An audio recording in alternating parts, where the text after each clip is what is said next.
সবাই ধনী হতে চান, কিন্তু কিভাবে একজন ধনী ব্যক্তি হতে পারবেন? এখানে কিছু টিপস রয়েছে যা আপনাকে ধনী হতে সাহায্য করবে। প্রথমত বাজেট। আপনি ঠিকই শুনেছেন, বাজেট।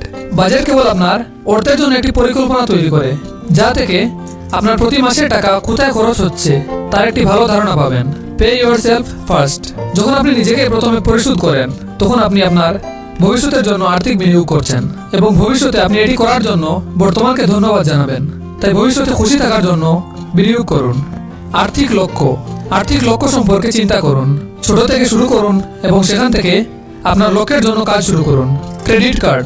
একটি ক্রেডিট কার্ড আপনার ফাইন্যান্স টুল কিটের একটি দরকারি সরঞ্জাম, তবে এটি আপনাকে বিনামূল্যে অর্থ প্রদান করে না। আপনি যখন আপনার ক্রেডিট কার্ড দিয়ে কিছু কেনেন, তখন আপনি ব্যাংক থেকে অর্থ ধার করছেন। আপনি যদি সেই টাকা সময়মতো ফেরত না দেন, তাহলে ব্যাংক আপনার ওই অর্থের ওপর ইন্টারেস্ট নেবে। বিনিয়োগ। বিনিয়োগ আপনার অর্থ বৃদ্ধির সেরা উপায়গুলির মধ্যে একটি, তবে অনেক লোক এটি থেকে দূরে থাকেন কারণ তারা অর্থ লসের ভয় পান। তারা একটি সেভিং অ্যাকাউন্টে তাদের টাকা রাখেন। এটি ভালো, কিন্তু সেখান থেকে আপনি ভালো রিটার্ন পাবেন না। আপনি কি বিনিয়োগ করছেন আপনার ভবিষ্যতের জন্য? আমাদের কমেন্ট করে জানাবেন।